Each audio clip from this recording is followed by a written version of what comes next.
ഹരേ കൃഷ്ണ. ശ്രീകൃഷ്ണ കഥാമൃതം ഗ്രൂപ്പിലെ എല്ലാ ഭക്തന്മാർക്കും, അനന്തപത്മനാഭ സത്സംഗത്തിലെ എല്ലാ ഭക്തന്മാർക്കും, ഈ ഭാഗവതം ക്ലാസ്സിൽ നമ്മളോടൊപ്പം പങ്കെടുത്തുകൊണ്ടിരിക്കുന്ന മറ്റെല്ലാ ഭക്തന്മാർക്കും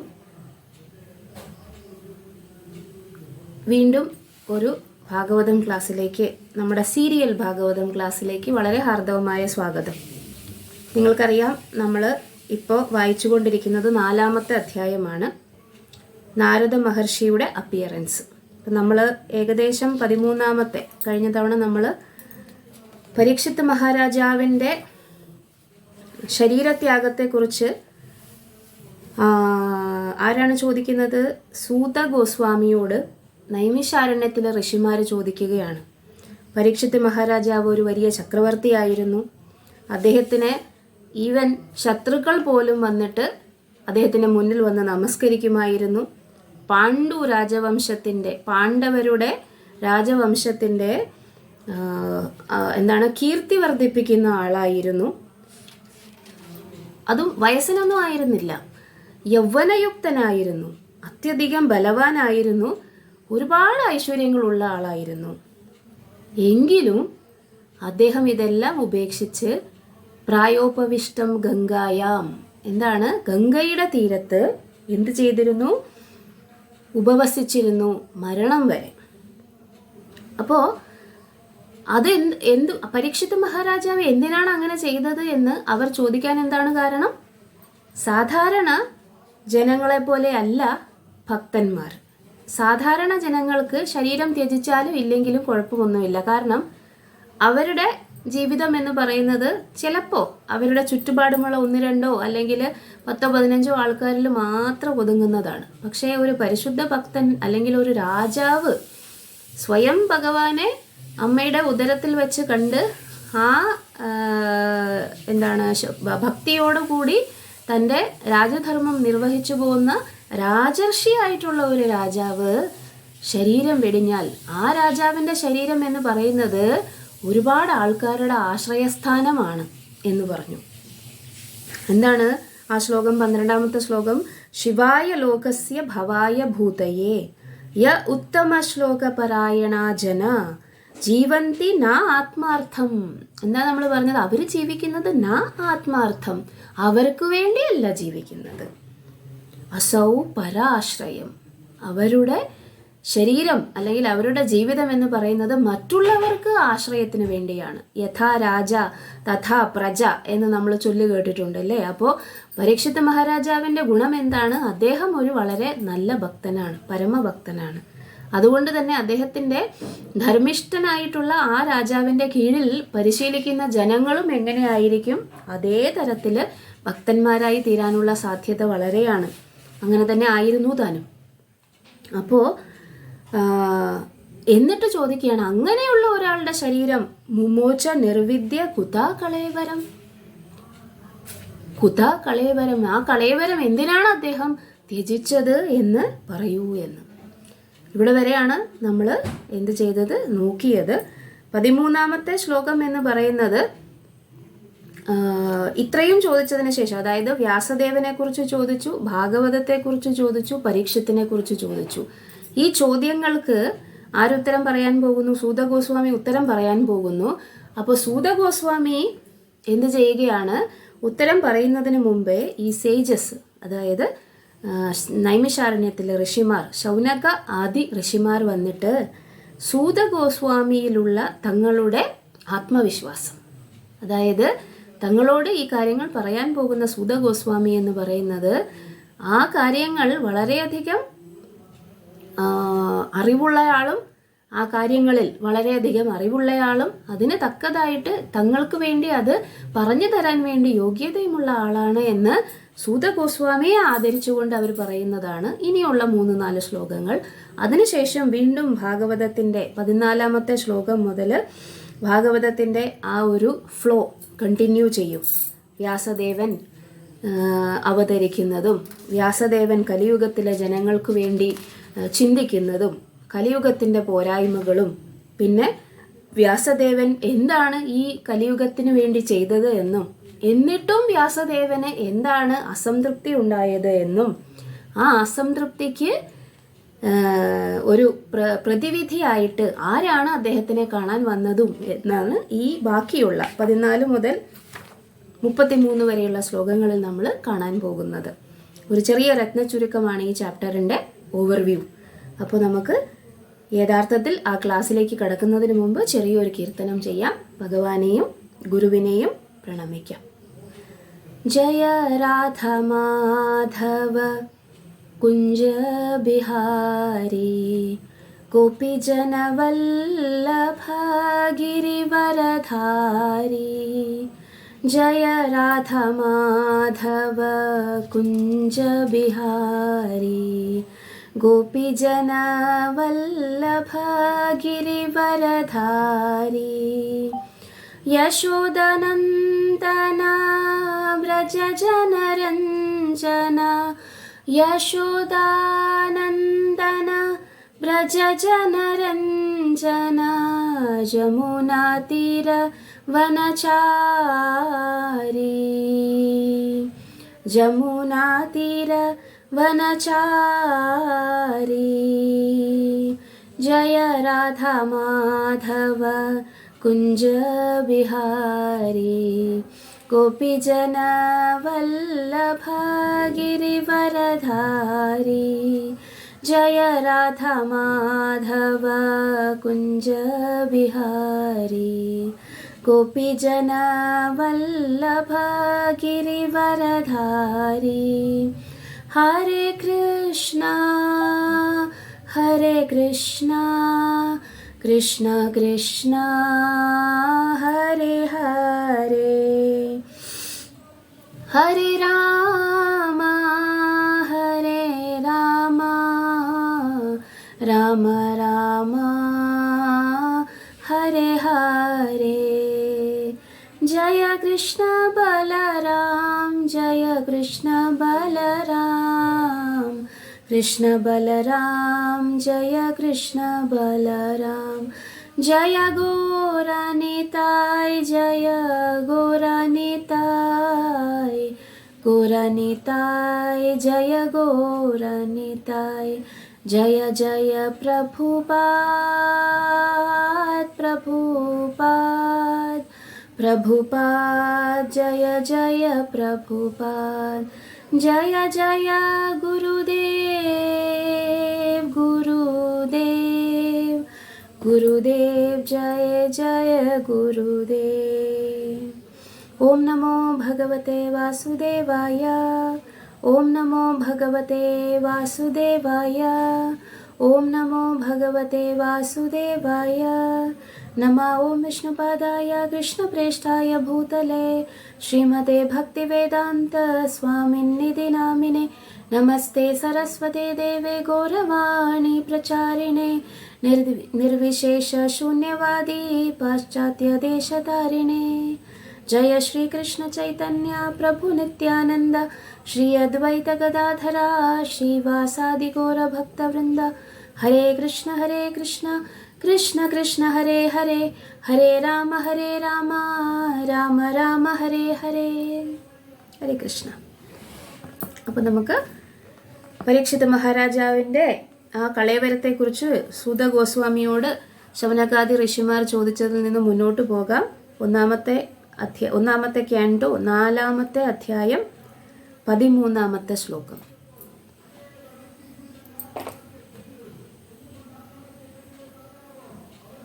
തത്സർവം ന സമാചക്ഷ്വ പൃഷ്ടോ യദ് ഇഹ കിഞ്ചന മന്യേ ത്വാം വിഷയേ വാചാം സ്നാതം അന്യത്ര ഛന്ദസാത്.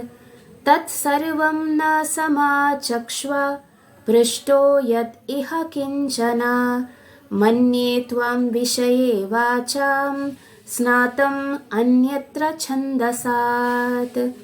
അനുഷ്ടുപ് ഛന്ദസിലാണ് ഇത് വായിക്കുന്നത്.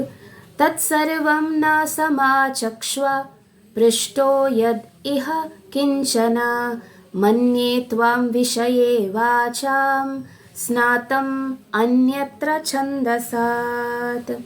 എന്താണ് അവർ പറയുന്നത്? രത്നചുരുക്കത്തിൽ പറഞ്ഞു കഴിഞ്ഞാൽ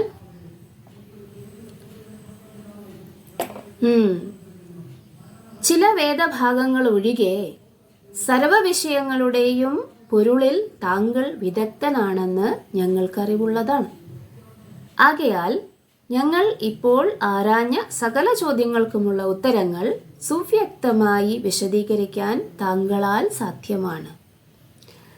ഇവിടെ വളരെ ഇമ്പോർട്ടൻ്റ് ആയിട്ടുള്ള ഒരു കാര്യം പ്രഭുപാദ് എഴുതിയിരിക്കുന്നു. എന്താണ്? പ്രഭുപാദ് എഴുതുന്നത്, വിവർത്തനത്തിൽ എഴുതുന്നത് അതായത് ആ ശ്ലോകം അങ്ങനെ തന്നെ വിവർത്തനം ചെയ്തിരിക്കുകയാണ്. എന്താണ് എഴുതിയിരിക്കുന്നത്? എന്താണ് അവർ പറഞ്ഞത്?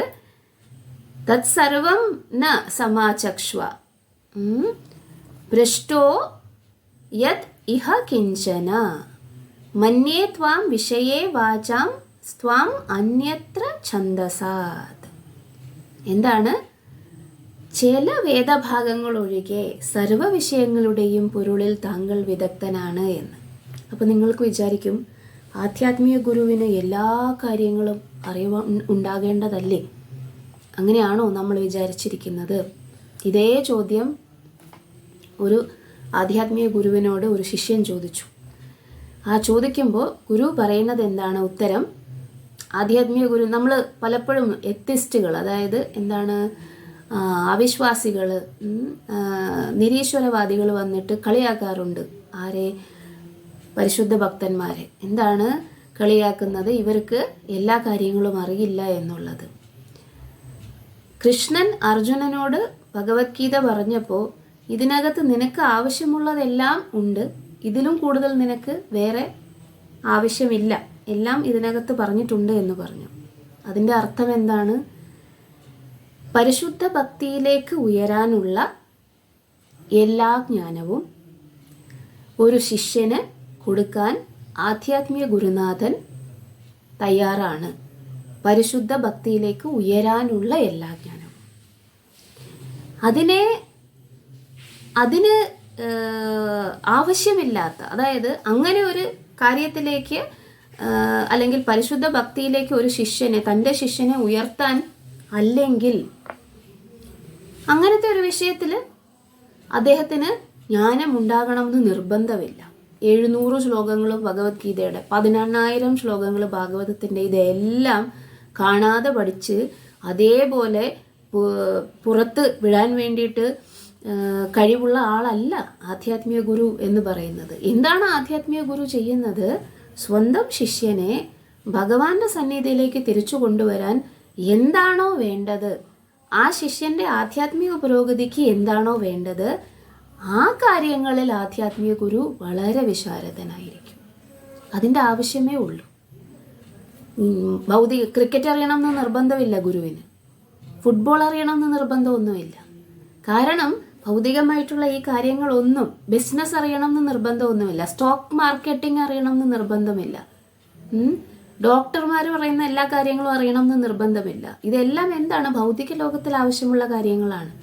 ആധ്യാത്മിക ലോകത്തിലേക്ക് പോകാൻ വേണ്ടിയിട്ട് ഒരു ശിഷ്യന് ഇതിൻ്റെ ആവശ്യമില്ല. അല്ലെങ്കിൽ നോർമലി എല്ലാവരും അറിയുന്നത് പോലെ തന്നെ ശിഷ്യൻ ഈ കാര്യങ്ങൾ അറിഞ്ഞാൽ മതിയാകും. പക്ഷേ ആധ്യാത്മിക ലോകത്തിലേക്ക് പോകണമെന്നുണ്ടെങ്കിൽ കൃഷ്ണൻ ആരാണ് എന്നും എവിടെയാണ് ഭഗവാന്റെ ലോകമെന്നും ആ ലോകത്തിൽ നിന്നും നമ്മൾ ഇവിടേക്ക് വന്നത് എങ്ങനെയാണ് എന്നും യഥാർത്ഥത്തിൽ നമ്മളും ഭഗവാനും തമ്മിലുള്ള ബന്ധം എന്താണെന്നും ഇതിനെ തിരികെ എങ്ങനെയാണ് പുനഃസ്ഥാപിക്കുന്നത് എന്നും ഇതെല്ലാം ആധ്യാത്മിക ഗുരുവിനറിയാം. അത്രയും ആ ശിഷ്യന്റെ ആധ്യാത്മിക പുരോഗതിക്ക് വേണ്ട എല്ലാ കാര്യങ്ങളും അറിയാം. അതാണ് ഇവിടെ സൂത ഗോസ്വാമിയോട് അവർ പറയുന്നത്, താങ്കൾക്ക് വേദങ്ങൾ മുഴുവൻ അറിയാമെന്ന് അവർ പറയുന്നില്ല. എന്താണ് പറയുന്നത്? ചില ഭേദഭാഗങ്ങൾ ഒഴികെ സർവ്വ വിഷയങ്ങളുടെയും പൊരുളിൽ താങ്കൾ വിദഗ്ധനാണ്. സർവ്വ വിഷയങ്ങളിലും താങ്കൾ വിദഗ്ധനാണെന്നും കൂടിയല്ല പറഞ്ഞത്, പൊരുളിൽ താങ്കൾ വിദഗ്ധനാണ് എന്നാണ്. അതാണ് നമ്മൾക്കും വേണ്ടത്. എന്താണ് നമ്മൾ ഇപ്പോൾ ഭാഗവതം, ഭഗവത്ഗീത ഒക്കെ പഠിക്കുമ്പോൾ നമ്മൾ വിചാരിക്കുന്നത് എന്താണ്? ഇതെല്ലാം കാണാതെ പഠിച്ച് ഈ ഒന്നാമത്തെ ചാപ്റ്ററിൽ ഒന്നാമത്തെ ക്യാൻഡോ 4ാമത്തെ ചാപ്റ്ററിലെ 13ാമത്തെ ശ്ലോകം ഏതാണ് എന്ന് ചോദിച്ചു കഴിയുമ്പോൾ തത്ത പറയുന്നത് പോലെ അത് പറയുന്നതല്ല ഭാഗവത പഠനം എന്ന് പറയുന്നത്. ഭാഗവത പഠനം എന്ന് പറഞ്ഞാൽ എന്താണ്? ശീല പ്രഭുപാദ് നമ്മൾക്ക് പറഞ്ഞു തരുന്ന ഈ കാര്യങ്ങളെ ജീവിതത്തിൽ പ്രാവർത്തികമാക്കിക്കൊണ്ട് പുരോഗമിക്കാൻ വേണ്ടിയിട്ട് നമ്മൾ തൽപരരാണെങ്കിൽ നമ്മൾ ഭാഗവതം എന്ത് ചെയ്തിരിക്കുന്നു? പഠിച്ചിരിക്കുന്നു എന്നാണ് അർത്ഥം. അതില്ല എങ്കിൽ എത്ര ശ്ലോകങ്ങൾ 18,000 ശ്ലോകങ്ങൾ നിങ്ങൾ പഠിച്ചാലും അല്ലെങ്കിൽ നമ്മൾ പഠിച്ചാലും മരണസമയത്ത് ആ ശ്ലോകങ്ങൾ കൊണ്ട് എന്തെങ്കിലും പ്രയോജനം ഉണ്ടാകണമെന്ന് ഒരു നിർബന്ധവുമില്ല. നിങ്ങൾ ചൈതന്യ മഹാപ്രഭുവിൻ്റെ ഒരു കഥ കേട്ടിട്ടുണ്ടാവും. നമ്മൾ തന്നെ പറഞ്ഞിട്ടുണ്ട് കഴിഞ്ഞ ക്ലാസ്സുകളിലൊക്കെ. എന്താണ്?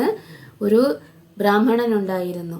അലാർനാഥ് ടെമ്പിളിൽ നിന്നും ചൈതന്യ മഹാപ്രഭു വരുമ്പോൾ അവിടെ ഒരു വളരെ പാവപ്പെട്ട ഒരു ബ്രാഹ്മണൻ, പഠിത്തമില്ലാത്ത അല്ലെങ്കിൽ വിദ്യാഭ്യാസമില്ലാത്ത ഒരു ബ്രാഹ്മണൻ അവിടെ ആ ഒരു ഭഗവത്ഗീത താളിയോലയും കൊണ്ട് ഇരിക്കുന്നത് കണ്ടു. അദ്ദേഹം അത് വായിച്ചുകൊണ്ടേ ഇരിക്കുന്നു. പക്ഷെ അദ്ദേഹത്തിന് വായിക്കാൻ അറിയില്ല. പക്ഷെ എന്നാലും അത് കയ്യിലെടുത്ത് വളരെ ശ്രദ്ധയോടുകൂടി അതിൻ്റെ ഓരോ താളുകളും മറിച്ച് എന്ത് ചെയ്യുന്നു? അതിനെ നോക്കിക്കൊണ്ടേയിരിക്കുന്നു. മാത്രമല്ല അതുകൊണ്ട് കരയുകയും ചെയ്യുന്നു. അപ്പോൾ ഇതിലൂടെയൊക്കെ പോകുന്ന ആൾക്കാരൊക്കെ ചോദിക്കും, ഈ വിദ്യാഭ്യാസമില്ലാത്ത ആളെ പുസ്തകം വായിക്കുന്നത് എന്തിനാണ്? ഇതെന്താണ്? വെറുതെ കാട്ടിക്കൂട്ടലാണ് എന്നും പറഞ്ഞ് അയാളെ കളിയാക്കും. പക്ഷേ ചൈതന്യ മഹാപ്രഭു ദൂരെ നിന്ന് വരുന്നത് കാണുമ്പോൾ ചൈതന്യ മഹാപ്രഭു ശ്രദ്ധിക്കും. ഈ ബ്രാഹ്മണൻ ഇത് വായിക്കുക മാത്രമല്ല ചെയ്യുന്നത്, വായിക്കുക എന്ന് പറഞ്ഞാൽ വായിക്കാൻ ശ്രമിക്കുക മാത്രമല്ല ചെയ്യുന്നത്, കരയുകയും കൂടി ചെയ്യുന്നത് എന്തുകൊണ്ടാണ് എന്ന് ചൈതന്യ മഹാപ്രഭു ചിന്തിക്കും. എന്നിട്ട് അദ്ദേഹം വന്ന് ആ ബ്രാഹ്മണനോട് ചോദിക്കും, അല്ലയോ ബ്രാഹ്മണ, എന്താണ് താങ്കൾ ചെയ്തുകൊണ്ടിരിക്കുന്നത്? അപ്പോൾ ആ ബ്രാഹ്മണൻ പറയും, എൻ്റെ ഗുരു എനിക്ക് തന്നിട്ടുള്ള സേവനം എന്ന് പറയുന്നത്, എന്നോട് പറഞ്ഞിരിക്കുന്നത് എന്നും വൈദിക ഗ്രന്ഥങ്ങൾ വായിക്കണം അല്ലെങ്കിൽ ഭഗവത്ഗീത വായിക്കണം എന്നാണ്. ഞാൻ അൺപഡാണ്. അതായത് ഹിന്ദിയിൽ അത് അങ്ങനെയാണ് എഴുതിയിരിക്കുന്നത്, അൺപഡ്. അതായത് പഠിച്ചിട്ടേ ഇല്ലാത്ത ആളാണ്, എനിക്ക് വായിക്കാൻ പോലും അറിയില്ല. പക്ഷേ എൻ്റെ ഗുരുനാഥൻ്റെ ആജ്ഞ പാലിക്കാൻ വേണ്ടിയിട്ട് എന്ത് ചെയ്യുകയാണ്? ഞാൻ ശ്രമിച്ചുകൊണ്ടിരിക്കുകയാണ്. അപ്പോൾ ചൈതന്യ മഹാപ്രഭു ചോദിക്കും, അല്ലയോ ബ്രാഹ്മണ, താങ്കൾ അത് വായിക്കാൻ വേണ്ടി ശ്രമിക്കുക മാത്രമല്ല, താങ്കൾ കരയുക കൂടി ചെയ്യുന്നത് ഞാൻ കാണുന്നു. എന്തിനാണ് താങ്കൾ കരയുന്നത് എന്ന് ചോദിക്കുമ്പോൾ അദ്ദേഹം പറയും, നോക്കൂ, ഈ ഭഗവത്ഗീതയുടെ ആദ്യത്തെ പേജിൽ ആ താളിയോലയിൽ ഒരു ചിത്രം ആലേഖനം ചെയ്തിരിക്കുന്നു. ശ്രീകൃഷ്ണ ഭഗവാൻ അർജുനൻ്റെ സാരഥിയായിട്ട് ആ തേരിൽ ഇരിക്കുന്നത്. അപ്പോൾ അദ്ദേഹം പറയുകയാണ്, ബ്രാഹ്മണൻ പറയുകയാണ്, പരമദിവ്യോത്തമ പുരുഷനായ ഭഗവാൻ, ഒരു കർമ്മങ്ങളും ഇല്ലാത്ത ഭഗവാൻ എന്ത് ചെയ്യുന്നു? സ്വന്തം ഭക്തന് വേണ്ടിയിട്ട് വെറും ഒരു സാരഥിയുടെ വേഷം ധരിച്ച് അല്ലെങ്കിൽ വെറും ഒരു സാരഥിയായിട്ട് ആ ഭക്തനെ സേവിക്കാൻ വേണ്ടിയിട്ട് അവിടെ ഇരിക്കുന്ന ആ ഒരു ചിത്രം കാണുമ്പോൾ ഭഗവാൻ എത്ര കാരുണ്യവാനാണ് എന്ന് ഞാൻ മനസ്സിലാക്കിക്കൊണ്ട് എനിക്ക് അദ്ദേഹത്തോട് അത്രയധികം സ്നേഹം കൊണ്ട് എനിക്ക് കരച്ചിൽ വരുന്നു എന്ന് പറയുന്നു. ചൈതന്യ മഹാപ്രഭു ആ ഭക്തനെ ആലിംഗനം ചെയ്തിട്ട് പറയുകയാണ്, പഠിച്ചിട്ടില്ല എങ്കിലും ഭഗവത്ഗീതയുടെ സർവവും മനസ്സിലാക്കിയിരിക്കുന്നത്, പൊരുൾ മനസ്സിലാക്കിയിരിക്കുന്നത് താങ്കളാണ് എന്ന്. നോക്കൂ, ഇവിടെയും അത് തന്നെയാണ്. ചില വേദഭാഗങ്ങൾ ഒഴികെ സർവ്വ വിഷയങ്ങളുടെയും പൊരുളിൽ താങ്കൾ വിദഗ്ധനാണ്. അപ്പോൾ ഈ ചോദ്യങ്ങൾക്കുള്ള ഉത്തരം, എല്ലാ ചോദ്യങ്ങൾക്കുമുള്ള ഉത്തരം വന്നിട്ട് വിശദീകരിക്കാൻ താങ്കളാൽ സാധ്യമാണ് എന്ന് ആര് പറയുന്നു? സൂത ഗോസ്വാമിയോട് ശൗനകാദി ഋഷികൾ പറയുന്നു. അപ്പോൾ നമ്മളും ഇതുപോലെയാണ്. പുസ്തകങ്ങൾ വായിക്കുന്നത് ജ്ഞാനത്തിന് വേണ്ടി മാത്രമല്ല, അതിനെ ബ്രെയിനിൽ കയറ്റാൻ വേണ്ടി മാത്രമല്ല. ആ ബ്രെയിനിൽ നിന്ന് അതിനെ എന്ത് ചെയ്യണം? ഹൃദയത്തിൽ പരിവർത്തനം ഉണ്ടാകാൻ വേണ്ടി ഉപയോഗിക്കണം. ഹൃദയത്തിന് പരിവർത്തനം ഉണ്ടാകിയില്ലെങ്കിൽ എന്ത് വിഷയം പഠിച്ചാലും ഒരു പ്രയോജനവുമില്ല. പ്രാക്ടീസ് ചെയ്തില്ല എന്നുണ്ടെങ്കിൽ ഒരു പ്രയോജനവുമില്ല. ഇത് പ്രിസർവിങ് ബൈ പ്രാക്ടീസിങ് എന്നും കൂടെയാണ്. എന്താണ് ഈ വൈദിക സാഹിത്യങ്ങളൊക്കെ പ്രിസർവ് ചെയ്യുന്നത് എങ്ങനെയാണ്? അതിനെ സംരക്ഷിക്കുന്നത് എങ്ങനെയാണ്? അത് പ്രോപ്പർലി പ്രാക്ടീസ് ചെയ്തുകൊണ്ടാണ്, പ്രീച്ച് ചെയ്തുകൊണ്ടാണ്. സാധാരണ നമ്മൾ ഡയമണ്ടും മറ്റു കാര്യങ്ങളും ഒക്കെ സൂക്ഷിച്ച് വെക്കുന്നത് അനക്കാതെ ഒരു സ്ഥലത്ത് ഇങ്ങനെ മൂടി വെച്ചുകൊണ്ടാണ്. പക്ഷേ നമ്മൾ പലപ്പോഴും ബുക്ക് ഡിസ്ട്രിബ്യൂട്ട് ചെയ്യുമ്പോഴത്തേനും അവരെന്ത് ചെയ്യും? ഈ പുസ്തകത്തിനെ കൊണ്ടുവന്ന് നേരെ പൂജാമുറിയിൽ കൊണ്ടുവന്ന് വയ്ക്കും, തുറക്കുകയേയില്ല. വർഷങ്ങളോളം അത് അവിടെ ഇരുന്ന് പൊടി പിടിച്ചു. അത് പൂജാമുറിയിൽ വയ്ക്കുന്നു. ഭയങ്കര ഇതോടുകൂടി പറയും, ഭയങ്കര ഭവ്യതയോടുകൂടി പറയും, പൂജാമുറിയിൽ വെച്ചേക്കുന്നു. പുസ്തകം പൂജാമുറിയിൽ ഇരുന്നിട്ട് എന്ത് ചെയ്യാൻ വേണ്ടിയിട്ടാണ്? ശ്രീകൃഷ്ണ ഭഗവാൻ പൂജാമുറിയിൽ ഉണ്ടെങ്കിൽ അദ്ദേഹത്തിന് വായിക്കാൻ വേണ്ടിയിട്ടാണോ ഗീത? അല്ല, ശ്രീകൃഷ്ണ ഭഗവാൻ പറഞ്ഞ ഗീത നമ്മൾക്ക് വായിക്കാൻ വേണ്ടിയിട്ടാണ് ആചാര്യന്മാർ തന്നിരിക്കുന്നത്, വായിച്ചിട്ട് അത് ജീവിതത്തിൽ പ്രാവർത്തികമാക്കാൻ വേണ്ടി. അപ്പോൾ വൈദിക സാഹിത്യങ്ങൾ എന്ന് പറയുന്നത് preservation by preaching and preservation by പ്രാക്ടീസാണ്.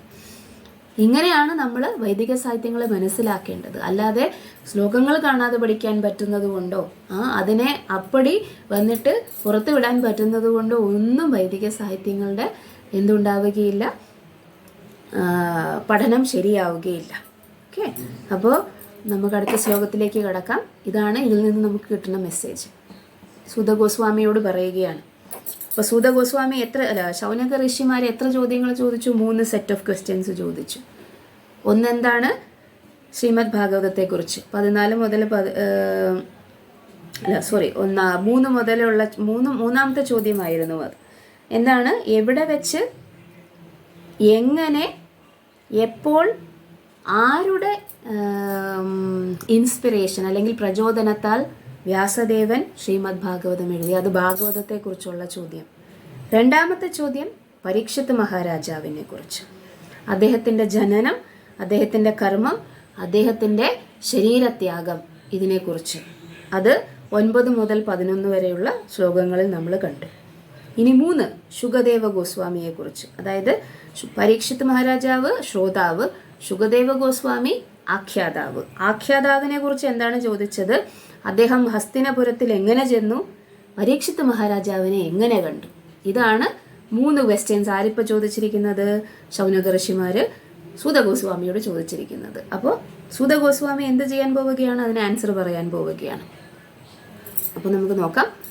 സൂത ഉവാച ദ്വാപരേ സമനുപ്രാപ്തേ തൃതീയേ യുഗപര്യയേ ജാത പരാശരാദ്യോഗി വാസവ്യാം കലയാ ഹരേ. സൂത ഉവാച ദ്വാപരേ സമനുപ്രാപ്തേ തൃതീയേ യുഗപര്യയേ ജാത പരാശരാദ്യോഗി വാസവ്യാം കലയാ ഹരേ. അനുഷ്ഠുപ് ഛന്ദസ് തന്നെ. സൂത ഉവാച ദ്വാപരേ സമനുപ്രാപ്തേ തൃതീയേ യുഗപര്യയേ ജാത പരാശരാദ്യോഗി വാസവ്യാം കലയാ ഹരേ. സൂത ഉവാച, സൂത ഗോസ്വാമി പറഞ്ഞു, ദ്വാപരേ സമനുപ്രാപ്തേ തൃതീയേ യുഗപര്യയേ. എന്താണ്? ദ്വാപര യുഗത്തിൻ്റെ സമനുപ്രാപ്ത തുടക്കത്തിൽ, തൃതീയേ 3ാമത്തെ മില്ലേനിയം, അതായത് യുഗപര്യയേ. അപ്പോഴാണ് ഇതെന്താണ് എഴുതിയിരിക്കുന്നത്? സൂത ഗോസ്വാമി അരുളി ചെയ്യുന്നു, 2ാം സഹസ്രാബ്ദം 3ാം സഹസ്രാബ്ദത്തെ അതിവ്യാപിച്ചപ്പോൾ, യുഗസന്ധ്യ എന്ന് പറയും. നമ്മൾ കഴിഞ്ഞ തവണ കേട്ടു. ഒരു യുഗം തീർന്ന് അടുത്ത യുഗം തുടങ്ങുന്നത്, കട്ട് ഓഫ് എന്ന് പറയുന്നത് ഒരു പ്രിസിഷൻ അല്ലെങ്കിൽ ഒരു ഭയങ്കര കൃത്യമായ ഒരു കട്ട് ഓഫ് അല്ല. കലിയുഗത്തിൻ്റെ തുടക്കം ദ്വാപരയുഗത്തിൻ്റെ എൻഡും തമ്മിൽ ഒരു ഓവർലാപ്പ് ഉണ്ട്, അല്ലെങ്കിൽ കൂടിച്ചേർന്ന് കിടക്കുന്ന ഒരു സ്ഥലമുണ്ട്, അല്ലെങ്കിൽ ഒരു സമയമുണ്ട്. ഇതിനെയാണ് യുഗസന്ധ്യ എന്ന് പറയുന്നത്. തുടക്കത്തിലുമുണ്ട് അവസാനത്തിലുമുണ്ട്, യുഗസന്ധ്യ എന്ന് പറയും. ആ യുഗസന്ധ്യയിലാണ് വ്യാസദേവൻ അവതരിക്കുന്നത്. എങ്ങനെയാണ് അവതരിക്കുന്നത്? ജാത ജനിച്ചു. എന്താണ്? പരാശരാദിയോഗി, പരാശരമുനി. നമ്മൾ കേട്ടിട്ടുണ്ട് നേരത്തെ പരാശരമുനിയെ. മഹാസന്യാസിയാണ് പരാശരമുനി. പിന്നെ ആരാണ്? വാസവ്യാം, വസുവിൻ്റെ പുത്രി. വസു എന്ന് പറയുന്നത് അവിടെ എന്താണ്? ഒരു മത്സ്യ കുടുംബത്തിൽ ജനിച്ച ഒരു രാജാവ്. ആ രാജാവിൻ്റെ പുത്രിയായ സത്യവതി പരാശരമുനി, ഇവരുടെ 2 പേരുടെയും മകനായിട്ടാണ് എന്താണ്? കലയാ ഹരേ. വെറും വ്യാസദേവൻ എന്ന് പറയുന്നത് വെറും ഒരു സാധാരണ മനുഷ്യനല്ല. കലയാം ഹരേ, പരമദിവ്യോത്തമ പുരുഷൻ. ഹരേ പരമദിവ്യോത്തമ പുരുഷന്റെ കല, കല. ഏതേച്ച അംശ കല പുംസ, നമ്മൾ കേട്ടു നേരത്തെ.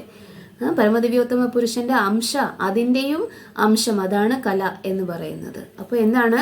സൂത ഗോസ്വാമി പറഞ്ഞു, 2ാം സഹസ്രാബ്ദം 3ാം സഹസ്രാബ്ദത്തെ അതിവ്യാപിച്ചപ്പോൾ വസുപുത്രിയായ സത്യവതിയുടെ ഗർഭത്തിൽ പരാശരമുനിക്ക് പുത്രനായി ഉത്തമയോഗിയായ വ്യാസദേവൻ ജനിച്ചു. അതിവ്യാപനം, പ്രഭുപാദ് അവിടെ പറയുന്നു, ഓവർലാപ്പിന് പറയുന്ന പേര് അതിവ്യാപനം. വൈവസ്വത മനുവിൻ്റെ ഭരണകാലത്ത് 4 യുഗങ്ങളുടെയും 28ാം ആവർത്തനത്തിൽ ഒരു അതിവ്യാപനം സംഭവിക്കുകയുണ്ടായി. 3-ാം യുഗം 2-ാം യുഗത്തിന് മുന്നേ ഹേതുഭൂതമായി. ആ സവിശേഷ യുഗത്തിൽ ശ്രീകൃഷ്ണ ഭഗവാനും അവതരിച്ചു. അപ്പോൾ യുഗസന്ധ്യ എന്നാണ് പറയുന്നത്, സന്ധ്യ എന്ന് വിശേഷിപ്പിക്കുന്നു. അപ്പോൾ വ്യാസദേവൻ അത്തരമൊരു യുഗസന്ധ്യയിലാണ് ജനിക്കുന്നത്. ആരാണ് വ്യാസദേവൻ?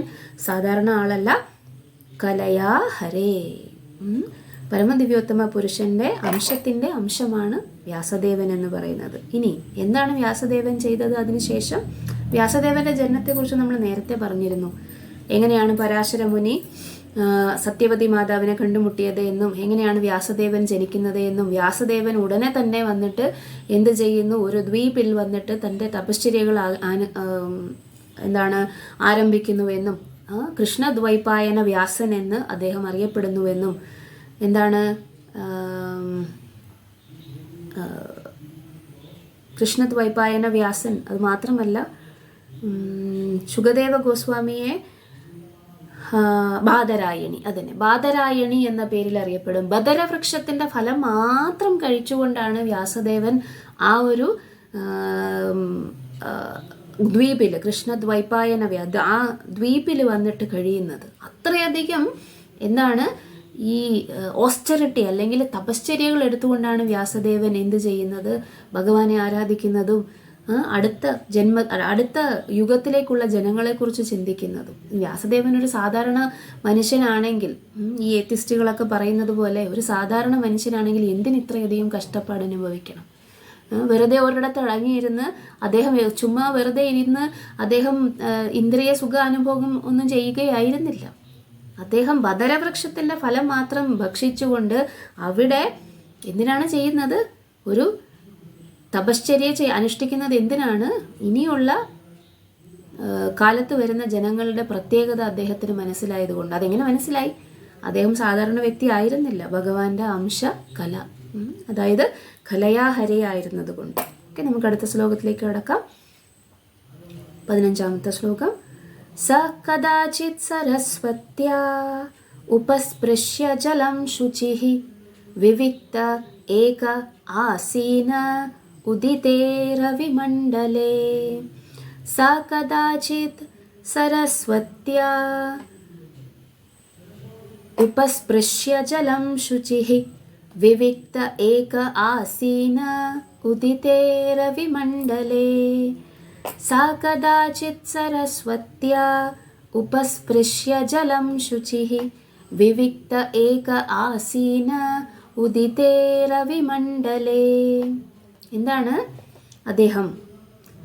കദാചിത്, കദാചിത് എന്ന് പറഞ്ഞാൽ ഒരിക്കൽ, കദാചിത് ഏകദാ ഒരിക്കൽ, സദാ എപ്പോഴും, യഥാ അവിടെ, ഇങ്ങനെ പല സമയത്തെ കാണിക്കാൻ വേണ്ടിയിട്ട് അല്ലെങ്കിൽ കാലത്തെ കാണിക്കാൻ വേണ്ടിയിട്ട് സംസ്കൃതത്തിൽ ഉപയോഗിക്കുന്ന പദങ്ങളിൽ ഒന്നാണ് കദാചിത്. സ, നേരത്തെ പറഞ്ഞ ആളിനെ ഉദ്ദേശിച്ചുകൊണ്ടാണ് സ എന്ന് പറയുന്നത്. അപ്പോൾ ആരാണ് നേരത്തെ പറഞ്ഞത്? വ്യാസദേവൻ. അപ്പോൾ സ കദാചിത്, അദ്ദേഹം ഒരിക്കൽ സരസ്വതി നദിയുടെ തീരത്ത്. എവിടെയാണ് സരസ്വതി നദി? നമ്മൾ ഇവിടേക്ക് പോകുമ്പോൾ ഹരിദ്വാർ, ഋഷികേശ് ആ വഴി നമ്മൾ ഹിമാലയത്തിലേക്ക് പോകുമ്പോൾ അവിടെ ഒരു സ്ഥലത്ത് നമ്മൾ വ്യാസഗുഹയും അതിൻ്റെ അടുത്ത് സരസ്വതി നദിയും ഒഴുകുന്നത് കാണും. വളരെ ഫോഴ്സിൽ വന്നിട്ട് സരസ്വതി നദി തുടക്കത്തിൽ വളരെ ഫോഴ്സിലാണ്, അത്രയധികം ശബ്ദത്തിൽ കേൾക്കാം. സരസ്വതി നദിയുടെ ആ ഒരു ജലത്തിൻ്റെ അല അത്രയധികം ശബ്ദത്തിൽ വളരെ ഫോഴ്സിൽ വളരെ വലിയൊരു നദിയായിട്ടാണ് വരുന്നത്. പക്ഷേ ഒരു 100 മീറ്റർ കഴിയുമ്പോൾ, ഒരു 150 മീറ്റർ കഴിയുമ്പോൾ എന്താകും? അത് അപ്രത്യക്ഷമാകും. പിന്നെ അതിനെ കാണാൻ പോലും ഉണ്ടാവില്ല. അവിടെയാണ് സരസ്വതി നദിയുടെ തീരത്താണ് അദ്ദേഹം ഉപവിഷ്ടനായത്. ഒരു ദിവസം എന്ത് ചെയ്തു? ഉപസ്പൃശ്യ ജലം ശുചിഹി, ആചമനം. നമ്മൾ പറയില്ലേ, എന്തെങ്കിലും കാര്യങ്ങൾ പൂജയോ മറ്റു കാര്യങ്ങളോ തുടങ്ങുമ്പോൾ നമ്മൾ ആചമനം എന്ന് പറയുന്ന ആ ഒരു കാര്യം ചെയ്യുകയില്ലേ, അതാണ് ജലത്തെ സ്പർശിച്ചുകൊണ്ട് ശുചിയാകുക എന്ന് പറയുന്നത്. ഉപസ്പൃശ്യ ജലം ശുചിഹി വിവിക്ത ഏക ആസീന ഉദിതേ രവിമണ്ഡലേ. ഉദിതേ, ഉദിക്കുമ്പോൾ. ആരുദിക്കുമ്പോൾ? രവി മണ്ഡലേ, സൂര്യൻ ഉദിക്കുന്ന സമയത്ത് ഒരു ദിവസം രാവിലെ അദ്ദേഹം ജലം സ്പർശിച്ച് ശുചിയായിത്തീർന്നു കൊണ്ട് സരസ്വതി നദിയുടെ തീരത്ത് ധ്യാനനിരതനായിട്ടിരുന്നു. എന്ത് ചെയ്യാൻ പോകുന്നു? അദ്ദേഹം ധ്യാനിക്കാൻ പോകുന്നു. അപ്പോൾ അടുത്ത ശ്ലോകം 1:4-16. പരാവരജ്ഞ സ ഋഷിഃ കാലേന വ്യക്തരം ഹസാ യുഗധർമ്മ വ്യതികാരം പ്രാപ്തം ഭുവി യുഗേ യുഗേ. പരാവരജ്ഞ സ ഋഷിഃ കാലേന വ്യക്തരം ഹസാ യുഗധർമ്മ വ്യതികാരം പ്രാപ്തം ഭുവി യുഗേ യുഗേ. പരാവരജ്ഞ സ ഋഷിഃ കാലേന വ്യക്തരം ഹസാ യുഗധർമ്മ വ്യതികാരം പ്രാപ്തം ഭുവി യുഗേ യുഗേ. എന്ത് ചെയ്യുന്നു?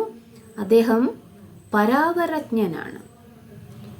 പര അവര എന്നാണ് പരാവരം എന്നതിൻ്റെ ഒരു ഡിവിഷൻ. പര അവര. പര എന്ന് പറഞ്ഞാൽ കഴിഞ്ഞത്, അവര എന്ന് പറഞ്ഞാൽ ഇനി വരാൻ പോകുന്നത്, അതായത് ഭൂതവും ഭാവിയും എന്ന് പ്രഭുപാദ ഇവിടെ എഴുതിയിരിക്കുന്നു. ഞ എന്ന് പറഞ്ഞാൽ അറിയുന്നവൻ. സോ പരാവരജ്ഞ എന്ന് പറഞ്ഞാൽ ഭൂതവും ഭാവിയും അറിയുന്നവൻ. ആര്? സ ഋഷിഹി. ആ ഋഷി. ഏത് ഋഷി? വ്യാസദേവൻ. കാലേന അവ്യക്തരംഹസ. എന്താണ് കാലേന അവ്യക്തരംഹസ? കാലേന എന്ന് പറഞ്ഞാൽ കാലക്രമത്തിൽ, അവ്യക്തരംഹസ അവ്യക്തമായ മഹാശക്തിയാൽ. അതായത് അതിന്റെ ബാക്കിയും കൂടെ വായിച്ചിട്ട് നമുക്ക് പറയാം. യുഗധർമ്മ വ്യതികരം പ്രാപ്തം ഭുവി യുഗേ യുഗേ. യുഗധർമ്മ യുഗ അനുസാരികളായ കർമ്മങ്ങൾ, വ്യതികരം വിധി വിരുദ്ധങ്ങളായവ, പ്രാപ്തമാകുന്നു ഭുവനത്തിൽ, യുഗേ യുഗേ വ്യത്യസ്ത യുഗങ്ങളിൽ. അപ്പോൾ യുഗധർമ്മങ്ങളിലെ വിധി വൈരുദ്ധ്യങ്ങൾ മഹായോഗിയായ ശ്രീ വ്യാസദേവൻ മുൻകൂട്ടി ദർശിച്ചു. കാലചക്രത്തിലെ അദൃശ്യശക്തികളുടെ പ്രഭാവത്താൽ വിഭിന്ന യുഗങ്ങളിൽ ഇപ്രകാരമുള്ള സംഭവങ്ങൾ ഭൂമിയിൽ അരങ്ങേറുന്നു. വൈരുദ്ധ്യമായിട്ടുള്ള കാര്യങ്ങളെക്കുറിച്ചാണ് അദ്ദേഹം ആദ്യം ചിന്തിച്ചത്. കാരണം അതിലാണല്ലോ ഇവരുടെ, അതായത് മഹാ ആചാര്യന്മാരുടെ ഉപദേശം നമ്മൾക്ക് വേണ്ടത്. വിധിപ്രകാരമുള്ള കാര്യങ്ങൾക്ക് ഓൾറെഡി നമ്മൾ അറിയാവുന്നത് കൊണ്ടാണല്ലോ അങ്ങനെ ചെയ്യുന്നത്. പക്ഷെ വിധിക്ക് വൈരുദ്ധ്യമായിട്ടുള്ള കാര്യങ്ങൾ ആരെങ്കിലും ചെയ്താൽ അത് അജ്ഞത കൊണ്ടാണ്, എന്താണ് ചെയ്യേണ്ടതെന്ന് അറിയാത്തത് കൊണ്ടാണ്. അവിടെയാണ് എന്ത് വേണ്ടത്? ആചാര്യന്മാരുടെ ഉപദേശം വേണ്ടത്. അതുകൊണ്ട് വ്യാസദേവൻ എന്ത് ചെയ്യുന്നു? ധ്യാനിക്കുമ്പോൾ വ്യാസദേവൻ മുന്നോട്ട് കാണുന്നു. പരാവരജ്ഞനായതുകൊണ്ട് അദ്ദേഹം എന്ത് കാണുന്നു? ഏതോ അവ്യക്തമായ ശക്തിയിൽ വന്നിട്ട് ധർമ്മങ്ങൾ വന്നിട്ട് വിധി വിരുദ്ധങ്ങളായി പോകുന്നതും, പല യുഗങ്ങളിൽ ഈ പ്രകാരം എന്ത് ചെയ്യുന്നു? ആൾക്കാർ ആ ഒരു അദൃശ്യശക്തിയുടെ പ്രഭാവത്താൽ എന്ത് ചെയ്യുന്നു? പലതരത്തിലുള്ള വൈരുദ്ധ്യങ്ങളായിട്ടുള്ള കർമ്മങ്ങൾ ചെയ്യുന്നതും അദ്ദേഹം കാണുന്നു. എന്താണ് അവർക്ക് സംഭവിക്കുന്നത് എന്ന് അടുത്ത ശ്ലോകത്തിൽ വിശദീകരിക്കും സൂത ഗോസ്വാമി. ഇപ്പം എന്താണ്? വ്യാസദേവൻ കാണുകയാണ്. എന്ത് കാണുന്നു? ഭാവി കാണുകയാണ്. എന്ത് പറയുന്നു വ്യാസദേവൻ?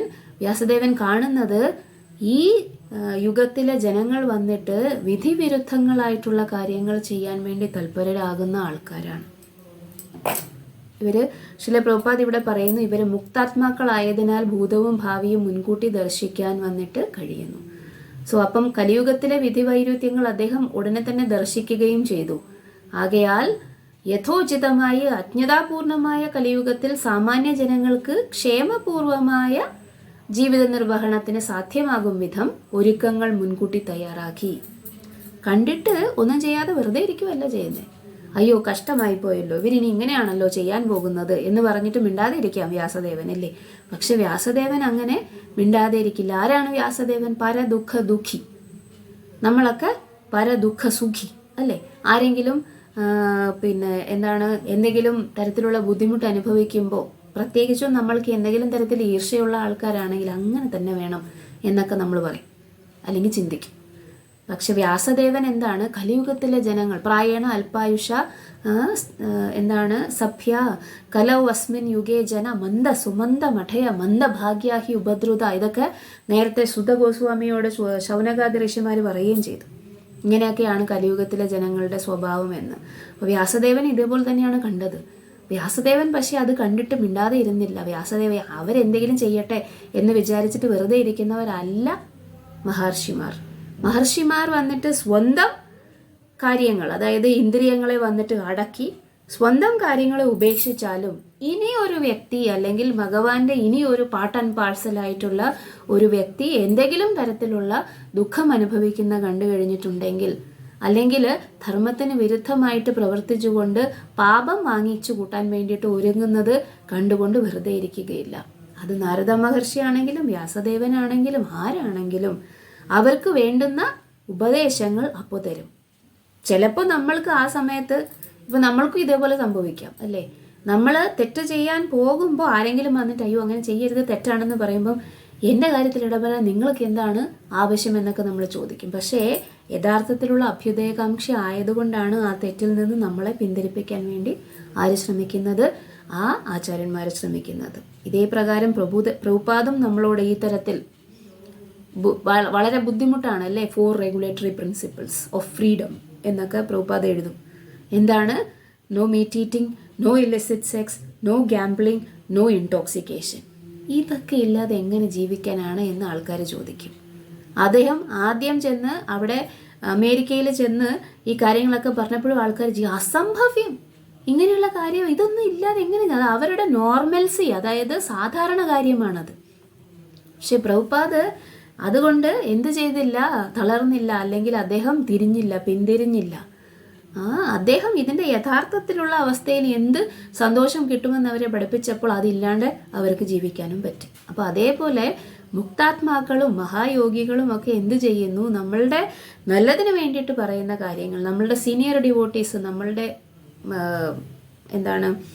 മുതിർന്ന ഭക്തന്മാർ, കൗൺസിലേഴ്സ്, അല്ലെങ്കിൽ നമ്മളെ ടേക്ക് കെയർ ചെയ്യുന്ന ഭക്തന്മാർ നമ്മളുടെ ജീവിതത്തിൽ വരുന്ന പല സാഹചര്യങ്ങൾക്കും ഇതുപോലെ നമ്മൾക്ക് ഉപദേശം തരാറുണ്ട്. അപ്പോൾ നമ്മൾ ചിന്തിക്കണം, എന്താണ് അദ്ദേഹം മനസ്സിലാക്കി, അത്രയും എക്സ്പീരിയൻസ് ഉള്ള ആളുടെ അടുത്തുനിന്ന് അങ്ങനെ ഉപദേശങ്ങൾ ചോദിക്കാനും സ്വീകരിക്കാനും ചെയ്യാൻ പാടുള്ളൂ. സാധാരണ ആൾക്കാരുടെ അടുത്ത് ചോദിച്ചു കഴിഞ്ഞാൽ ചിലപ്പോൾ നമുക്ക് കൺഫ്യൂഷൻ ആകും. പക്ഷേ റിയലൈസ്ഡ് ആയിട്ടുള്ള, വിജ്ഞാനികളായിട്ടുള്ള, അല്ലെങ്കിൽ പക്വത വന്ന ഭക്തന്മാരുടെ അടുത്ത് നിന്ന് സ്വീകരിക്കുന്ന ആ ഒരു ഉപദേശങ്ങൾ എന്ന് പറയുന്നത് വ്യാസദേവൻ ജനങ്ങൾക്ക് വേണ്ടി, ക്ഷേമത്തിന് വേണ്ടി കണ്ടതുപോലെ നമ്മളുടെ ക്ഷേമത്തിന് വേണ്ടിയിട്ടാണ് ആര് തയ്യാറാവുന്നത്, ആ ഭക്തനും നമ്മൾക്ക് വേണ്ടി ഉപദേശങ്ങൾ തരാൻ തയ്യാറാവുന്നത്. അതുകൊണ്ട് അതേപോലെ അതിനെ മാനിക്കുകയും വേണം. അപ്പോൾ എന്ത് ചെയ്യുന്നു വ്യാസദേവൻ? സമയത്തിൻ്റെ അല്ലെങ്കിൽ വിധിയുടെ കാലത്തിൻ്റെ ഇതിൽ എന്ത് ചെയ്യാൻ പോകുന്നു, ആ മില്ലേനിയം അല്ലെങ്കിൽ ആ യുഗം വന്നിട്ട് ഡിറ്റീരിയറേഷൻ, അതിന് അപാകത സംഭവിക്കാൻ പോകുന്നു, അതിന് അപചയം സംഭവിക്കാൻ പോകുന്നു എന്ന് അദ്ദേഹം മനസ്സിലാക്കി. എന്താണ് അപചയം എന്ന് പറയുന്നത്? അടുത്ത 2 ശ്ലോകങ്ങൾ പ്രത്യേകതയുള്ള ആ ഒരു കലിയുഗത്തിൻ്റെ ഗുണങ്ങളെക്കുറിച്ചാണ്. ഗുണം എന്ന് പറഞ്ഞത് വ്യംഗ്യാർത്ഥത്തിലാണ്, അതിൻ്റെ പ്രശ്നങ്ങളെക്കുറിച്ചാണ് പറയുന്നത്. അടുത്ത ശ്ലോകം 17-18 അനുഷ്ടുപ് ഛന്ദസ് തന്നെ. 2 ശ്ലോകമുണ്ട്, അപ്പോൾ നമുക്ക് ഒരുമിച്ച് വായിക്കാം. ഭൗതികാനാം ച ഭാവാനാം ശക്തി ഹൃഷാം ച തത്കൃതാം അശ്രദ്ധധാനാം നിസ്സത്വാൻ ദുർമേധാൻ ഹ്രഷിതായുഷഃ ദുർഭാഗാംശ്ച ജനാൻ വീക്ഷ്യ മുനിർദിവ്യേന ചക്ഷുഷാ സർവവർണാശ്രമാണാം യദ് ദധൗ ഹിതം അമോഘദൃക്. ഭൗതികാനാം ച ഭാവാനാം ശക്തിഹ്രഷാം ച തത്കൃതം അശ്രദ്ധധാനം നിസ്സത്വാൻ ദുർമേധാൻ ഹ്രഷിതായുഷഃ ദുർഭാഗാംശ്ച ജനാൻ വീക്ഷ്യ മുനിർദിവ്യേന ചക്ഷുഷാ സർവവർണാശ്രമാണാം യദ് ദധ്യൗ ഹിതം അമോഘദൃക്. ഒന്നുകൂടി. ഭൗതികാനാം ച ഭാവാനാം ശക്തിഹൃഷാം ച തത്കൃതം അശ്രദ്ധധാനം നിസ്സത്വം ദുർമേധാൻ ഹ്രഷിതായുഷഃ ദുർഭാഗാംശ്ച ജനാൻ വീക്ഷ്യ മുനിർദിവ്യേന ചക്ഷുഷാ സർവവർണാശ്രമാണാം യദ് ദധ്യോ ഹിതം അമോഘദൃക്. വളരെ കാര്യമായിട്ടുള്ള ക്വാളിറ്റീസാണ് ഇതിൻ്റെ അകത്ത് സൂത ഗോസ്വാമി പറയുന്നത്. എന്താണ്? ഒന്ന്, അദ്ദേഹം എന്ത് കണ്ടു? വ്യാസദേവൻ ജനാൻ വീക്ഷ്യ, ജനങ്ങളെ കണ്ടു. എങ്ങനത്തെ ജനങ്ങളെ? എങ്ങനെ കണ്ടു? മുനീർ ദിവ്യേന ചക്ഷുഷ, ദിവ്യ ചക്ഷു കൊണ്ട് കണ്ടു. അതായത് അദ്ദേഹത്തിൻ്റെ ഫ്യൂച്ചർ കാണാൻ കഴിയുന്ന ദീർഘദർശിയായിട്ടുള്ള ആ മുനി എങ്ങനെ കണ്ടു? ദിവ്യേന ചക്ഷുഷ, ദിവ്യ ചക്ഷുഷു കൊണ്ട് കണ്ടു. എന്ത് കണ്ടു? ഭൗതികാനാം ച ഭാവാനാം, അതായത് ഭൗതിക ലോകത്തിലുള്ള കാര്യങ്ങളെ കണ്ടു. എന്തൊക്കെയാണ് പ്രശ്നങ്ങൾ? ശക്തിഹൃഷാം, ശക്തി എന്ന് പറയുന്നത് എന്താണ്? ബോഡിലി സ്ട്രെങ്ത്, അല്ലെങ്കിൽ നമ്മളുടെ ശരീരത്തിൻ്റെ ശക്തി. ഹൃഷം, ഹൃഷം എന്ന് പറഞ്ഞാൽ ക്ഷയിച്ചത്. സോ ശക്തി ഹൃഷാം എന്ന് പറഞ്ഞത് എന്താണ്? ശാരീരികമായിട്ടുള്ള ശക്തി ക്ഷയിച്ചത്. പ്രത്യേകിച്ച് പറഞ്ഞു തരേണ്ട ആവശ്യമില്ല അല്ലേ? നമുക്ക് 40 വയസ്സ് കഴിയുമ്പോൾ മുട്ടുവേദന, കാലുവേദന, അങ്ങനത്തെ കാര്യങ്ങളെല്ലാം വന്നിട്ട് എന്താണ് ഈ തരത്തിൽ പ്രത്യക്ഷപ്പെടും. കുറച്ച് നാൾ കഴിയുമ്പോഴേക്കും അത് കൂടിക്കൂടി വരികയും ചെയ്യും. എന്താണ് ശക്തി ഹൃഷാം എന്ന് പറയുന്നത്? ഈ തരത്തിലുള്ള കാര്യങ്ങളാണ് ശക്തി ഹൃഷാം എന്ന് പറയുന്നത്. ശക്തി ഹൃഷാം എന്ന് പറഞ്ഞാൽ നമ്മളുടെ ശാരീരികമായിട്ടുള്ള ആ ഒരു ശക്തി ക്ഷയിച്ചു പോകുന്നു. പിന്നെ എന്താണ്? അശ്രദ്ധധാന, ഒരു വിശ്വാസവുമില്ലാത്ത. ശ്രദ്ധ എന്ന് പറയുന്നത് വിശ്വാസം അല്ലേ? ശ്രദ്ധധാന എന്ന് പറഞ്ഞാൽ വിശ്വാസമുള്ളവർ. അശ്രദ്ധധാന എന്ന് പറഞ്ഞാൽ അതിൻ്റെ നെഗറ്റീവാണ്. അപ്പോൾ എന്താണ് അശ്രദ്ധധാന എന്ന് പറഞ്ഞാൽ? വിശ്വാസമില്ല. എന്ത് വിശ്വാസമില്ല? ഇതാണ്, ഞാൻ ഈ ശരീരമല്ല, ഞാൻ ആത്മാവാണ് എന്ന ബേസിക് കാര്യത്തിൽ വിശ്വാസമില്ല. പിന്നെ എന്താണ്? നിസ്സത്വാൻ. സത്വാൻ എന്ന് പറഞ്ഞാൽ സത്വഗുണം. നിസ്സത്വാൻ എന്ന് പറഞ്ഞാൽ അതിൻ്റെ നെഗറ്റീവ്. ആ ചേർക്കുന്നതും നീ ചേർക്കുന്നതും വന്നിട്ട് അതിൻ്റെ നെഗറ്റീവ് പറയാൻ വേണ്ടിയിട്ടാണ്. അപ്പോൾ അസത്ത് എന്ന് നമ്മൾ കേട്ടിട്ടുണ്ട്. അതേപോലെ നിസ്സത്വാൻ എന്ന് പറഞ്ഞാൽ ഗുഡ്നെസ് ഇല്ല, അതുകൊണ്ട് തന്നെ അവർ ഭയങ്കര ഇംപേഷ്യൻ്റ് ആണ്. സത്വഗുണത്തിൽ ആയിരിക്കുന്ന ആൾക്കാർക്ക് ക്ഷമയുണ്ടാകും. പക്ഷെ സത്വഗുണത്തിലല്ലാത്ത ആൾക്കാർക്ക് എന്തൊക്കെ വന്നാലും അവർ ഭയങ്കര ആങ്ഷ്യസ് ആയിരിക്കും, അക്ഷമരായിരിക്കും, ആകുലരായിരിക്കും. ഇതെല്ലാം വന്നിട്ട് എന്താണ്? നിസ്സത്വാൻ എന്ന പദം കൊണ്ട് കുറിക്കുന്നു. ഇനി എന്താണ്? ദുർമേധാൻ. ദുർമേധ, മേധ ബുദ്ധി. ദുർമേധ ഡൾ ഹെഡ് എന്ന് നമ്മൾ പറയും, ബുദ്ധി കുറഞ്ഞ ആൾക്കാർ. അതാണ് നമ്മൾ നേരത്തെ പറയും. അല്പായുഷ, കലാഉസ്മിൻ യുഗേജന മന്ദ സുമന്ദമതയ, ഇതൊക്കെയാണ് ഇത്. മന്ദ, ലേസി, സുമന്ദമതയ എന്താണ്? മിസ്ഡയറക്റ്റഡ് ആണ്. ഇവിടെ പറയുന്നത് എന്താണ്? ദുർമേധ എന്ന് പറയുന്നു. ഇനിയുണ്ട്, തീർന്നിട്ടില്ല. ഹ്രഷിത ആയുഷ. ആയുഷ, ആയുസ്. ഹ്രഷിത ആയുഷ, കുറഞ്ഞ ആയുസ്. അല്പായുസ്, അവിടെയും അല്പായുഷ എന്ന് നമ്മൾ പറഞ്ഞു. ഇതേപോലെ തന്നെ ഹ്രഷിത ആയുഷ. ഇനിയും തീർന്നില്ല. ഏറ്റവും അവസാനം ദുർഭാഗ, മന്ദഭാഗ്യ, അത് അവിടെ പറഞ്ഞു. ഇവിടെ ദുർഭാഗ എന്ന് പറയുന്നു. ഇത്രയും ക്വാളിറ്റീസാണ്. എന്തൊക്കെയാണ്? ശക്തിഹൃഷാം, പിന്നെ എന്താണ്? അശ്രദ്ധധാനാം, നിസ്സത്വാൻ, ദുർമേധാൻ, ഹ്രഷിത ആയുഷ, ദുർഭാഗ. ഭാഗ്യമേ ഇല്ല. എന്താണ് ഭാഗ്യം? ബ്രഹ്മാണ്ഡ ഭ്രമിതേ കോന ഭാഗ്യവാൻ ജീവ ഗുരു കൃഷ്ണ പ്രസാദേ പായേ ഭക്തിലതാ ബീജ്. ഭാഗ്യം എന്ന് പറയുന്നത് ലോട്ടറി അടിക്കുന്നതല്ല. എന്താണ് ഭാഗ്യം എന്ന് പറയുന്നത്? ഭാഗ്യവാന ജീവ ഗുരു കൃഷ്ണ പ്രസാദേ പായ ഭക്തിലതാ ബീജ്. കൃഷ്ണൻ്റെയും ഗുരുവിൻ്റെയും കാരുണ്യം കൊണ്ട്, പ്രസാദം കൊണ്ട് ആർക്കാണോ ഭക്തിലതയുടെ ബീജം കിട്ടുന്നത് അയാളാണ് ഭാഗ്യവാൻ. അപ്പോൾ ഈ കലിയുഗത്തിലെ ജനങ്ങൾ അങ്ങനെ ഒരു ഭാഗ്യം പോലും ഉള്ളവരല്ല. ആരെങ്കിലും വന്ന് അവരോട് ചാണ്ടി ചെയ്യൂ, അല്ലെങ്കിൽ ജപിക്കൂ, ഈ തരത്തിലുള്ള വൈദിക ഗ്രന്ഥം ഭഗവത്ഗീത കൊടുത്തിട്ട് വായിക്കൂ എന്ന് പറഞ്ഞു കഴിഞ്ഞാൽ സമയമില്ല, കാണ്ട് കാണ്ട് കാണ്ട് എന്ന് നമ്മൾ പറയും. ചാൻഡ് ചാൻഡ് ചാൻഡ് എന്ന് നമ്മളോട് പറയുമ്പോൾ കാണ്ട് കാണ്ട് കാണ്ട് നമ്മൾ നെഗറ്റീവായിട്ട് പറയും. അപ്പം അതുകൊണ്ട് നമ്മൾ അൺലക്കിയാണ്, നമുക്കത് എടുക്കാനുള്ള ഭാഗ്യം പോലും ഇല്ല. അതാണ്. അപ്പോൾ ഇതൊക്കെയാണ് കലിയുഗത്തിലെ ജനങ്ങളുടെ ഇത്. അപ്പോൾ വ്യാസദേവൻ എന്ത് കണ്ടു? ദുർഭാഗാംശ്ച ജനാൻ വീക്ഷ്യ മുനീർ ദിവ്യേന ചക്ഷുഷ. ദിവ്യ ചക്ഷുസ് കൊണ്ട് അദ്ദേഹം ഈ കാര്യങ്ങളെല്ലാം കണ്ടു. എന്ത് കണ്ടു? ഈ കാര്യങ്ങളെല്ലാം കണ്ടു. എന്നിട്ട് സർവവർണാശ്രമാണാം യത് ദധ്യോ ഹിതം അമോഘദൃക്.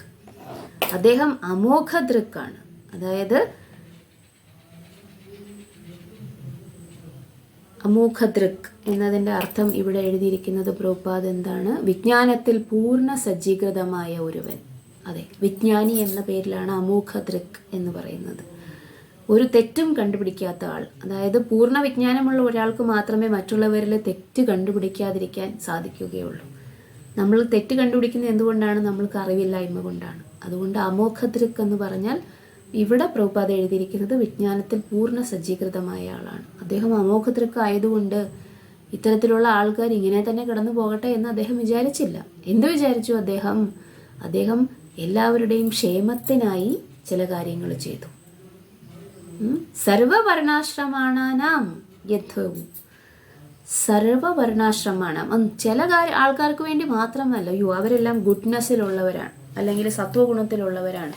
അവർക്ക് സഹായം ചെയ്യാൻ, അല്ലെങ്കിൽ അവർക്ക് വേണ്ടിയിട്ട് ഞാൻ പ്രവർത്തിക്കാം.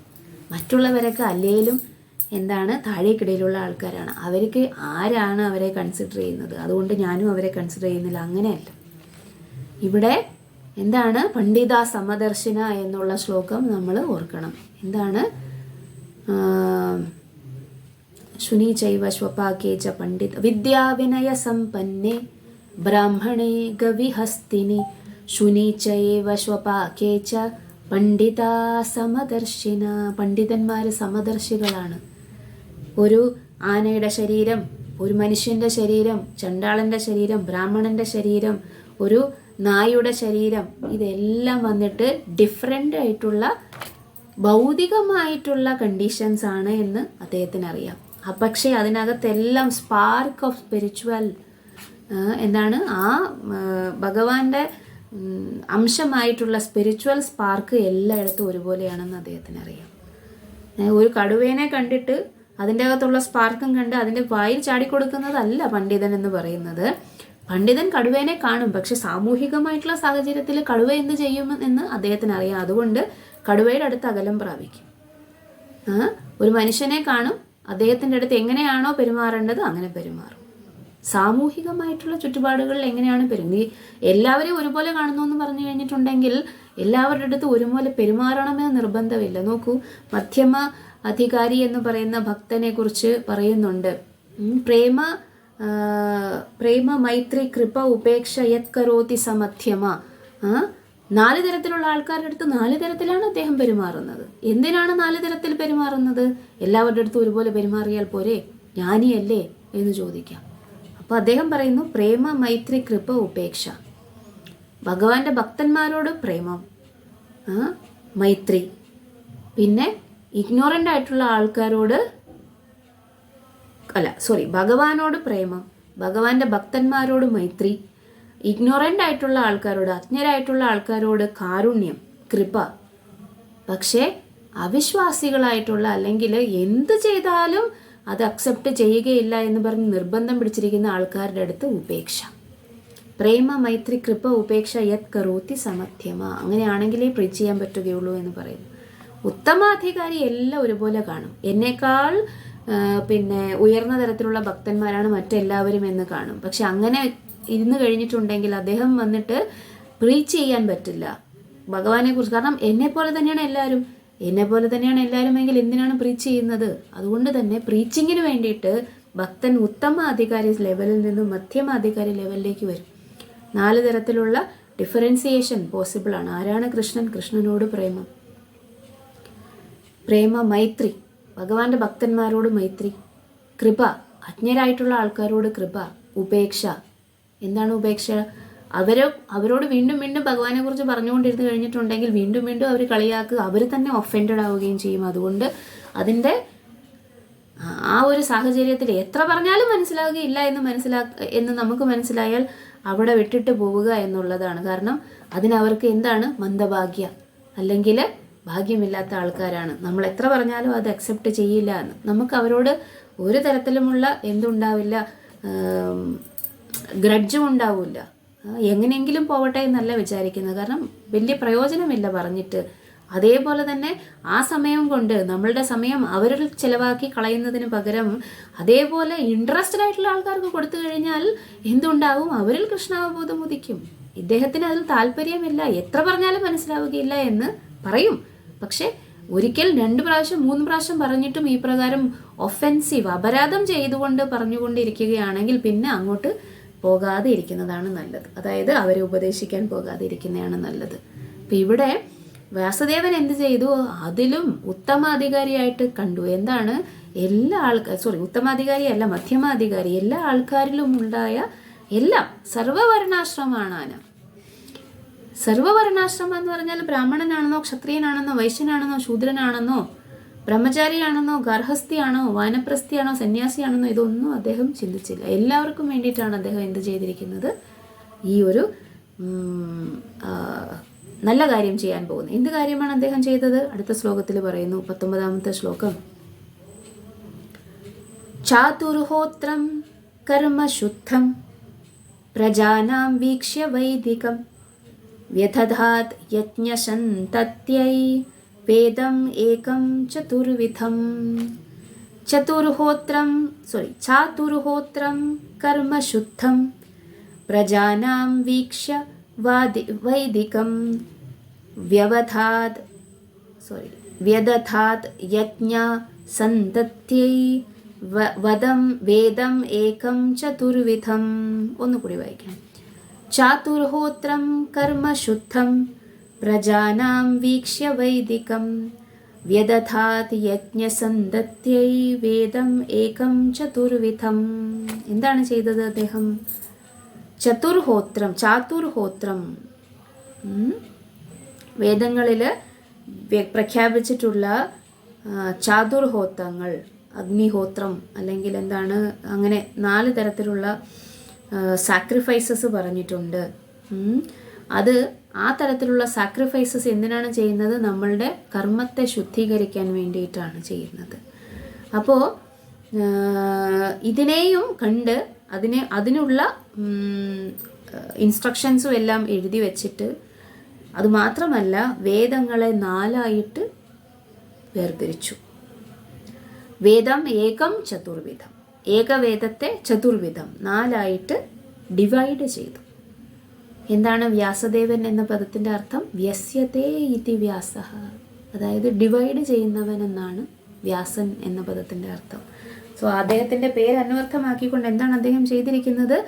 വ്യാസദേവൻ വന്നിട്ട് എന്ത് ചെയ്തിരിക്കുന്നു? ആ ഒരു വേദത്തെ ഡിവൈഡ് ചെയ്തിരിക്കുന്നു. ഓക്കെ, അപ്പോൾ എന്താണ് പറഞ്ഞത്? ചാതുർഹോത്രം കർമ്മശുദ്ധം, കർമ്മത്തെ ശുദ്ധീകരിക്കാൻ വേണ്ടിയിട്ടാണ് അഗ്നിഹോത്രാദി കർമ്മങ്ങൾ ചെയ്യുന്നത്. പ്രജാനാം വീക്ഷ്യ വൈദികം, ഈ ജനങ്ങളുടെ വേദിക് റൈറ്റ്സിനനുസരിച്ച് ചാതുർഹോത്രമൊക്കെ ചെയ്യുന്നത് കണ്ടപ്പോൾ എന്താണ് ചെയ്തത് അദ്ദേഹം? വേദം ഏകം ചതുർവിധം, ഒരു വേദത്തെ അല്ലെങ്കിൽ അദ്ദേഹം അന്ന് പ്രസൻ്റ് ആയിരുന്ന ഒരു വേദത്തെ 4ആയിട്ട് വേർതിരിച്ചു. നമുക്കതിൻ്റെ ഭാവാർത്ഥവും കൂടെ വായിക്കാം. വിവർത്തനം. ഭേദങ്ങളിൽ പ്രതിപാദിച്ചിരിക്കുന്ന യജ്ഞങ്ങൾ സാമാന്യ ജനങ്ങളുടെ കർമ്മങ്ങളെ ശുദ്ധീകരിക്കാനുള്ള മാർഗങ്ങളാണെന്ന് അദ്ദേഹം ദർശിച്ചു. ആകയാൽ പ്രവർത്തന പദ്ധതികളെ ലഘൂകരിക്കുന്നതിനായി അങ്ങനെ ജനമധ്യേ വേദപ്രചാരണത്തിനായി അദ്ദേഹം ഏകവേദത്തെ 4ആയി വിഭജിച്ചു.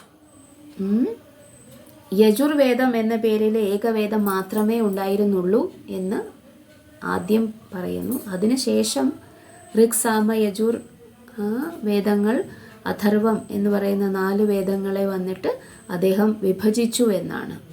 5ാം വേദം എന്ന് പറയുന്നത് പുരാണങ്ങളാണ് എന്ന് പറയുന്നു. ഭാഗവതം, മഹാഭാരതം, സംഹിത തുടങ്ങിയ 5ാം വേദവുമുണ്ട്. വ്യാസദേവനാണ് ഇതെല്ലാം വന്നിട്ട് നമ്മൾക്ക് തന്നത്. 1 ഡിവൈഡ് ചെയ്തതും 2 രചിച്ചതും, അല്ലേ? അപ്പോൾ വേദങ്ങളെ ഡിവൈഡ് ചെയ്തു എന്ന് പറയുന്നു. അപ്പോൾ എന്താണ് വ്യാസദേവൻ ചെയ്തത്? ഇത്രയും നേരം നമ്മൾ കേട്ടത് എന്താണ്? പരീക്ഷിത്ത് മഹാരാജാവിൻ്റെ കാര്യവും വ്യാസദേവൻ്റെ കാര്യവും ഭാഗവതത്തിൻ്റെ കാര്യവും സൂത ഗോസ്വാമിയോട് ശൗനകാദി ഋഷിമാർ ചോദിച്ചു. അതിനുശേഷം വ്യാസദേവൻ്റെ ജനനത്തെക്കുറിച്ച് പറഞ്ഞു, അദ്ദേഹത്തിൻ്റെ പ്രവർത്തനത്തെക്കുറിച്ച് പറഞ്ഞു. അദ്ദേഹം ഭൗതിക ലോകത്തിൽ ജനങ്ങൾ വന്നിട്ട് ഭാവിയിൽ എങ്ങനെ കഷ്ടപ്പെടും എന്നതിനെക്കുറിച്ച് കണ്ടത് പറഞ്ഞു. അപ്പോൾ അങ്ങനെ കാണുമ്പോൾ അദ്ദേഹം വെറുതെ ഇരുന്നില്ല. അദ്ദേഹം കാരുണ്യമുള്ള വ്യക്തി ആയതുകൊണ്ട് അവരുടെ ആ ബുദ്ധിമുട്ടിന് എന്തെങ്കിലും തരത്തിൽ പ്രതിവിധി ഉണ്ടോ എന്ന് ആലോചിച്ചു. അങ്ങനെ അവർക്ക് ആ ഒരു ബുദ്ധിമുട്ടിനെ ലഘൂകരിക്കാൻ വേണ്ടിയിട്ട് എന്ത് ചെയ്തു? വൈദിക സാഹിത്യത്തെ വന്നിട്ട് ക്രോഡീകരിച്ചു. ചിലതിനെ വിഭജിച്ചു, ചിലതിനെ എഴുതി. അങ്ങനെ മഹാഭാരതം, പുരാണങ്ങൾ, സംഹിതകൾ എന്ന് ഇതിനെല്ലാത്തിനെയും അദ്ദേഹം എഴുതി വെച്ചു. അപ്പോൾ ഇതാണ് വ്യാസദേവൻ ഇപ്പോൾ ചെയ്തിരിക്കുന്നത്. അപ്പോൾ നമ്മൾക്ക് ഇതിൻ്റെ ശേഷം എന്ത് സംഭവിക്കും എന്നുള്ളത് അടുത്ത ക്ലാസ്സിൽ കേൾക്കാം. എന്തെങ്കിലും സംശയമോ അല്ലെങ്കിൽ ക്വസ്റ്റ്യൻസോ എന്തെങ്കിലും ഉണ്ടെങ്കിൽ നിങ്ങൾക്ക് ചോദിക്കാം. ഹരേ കൃഷ്ണ.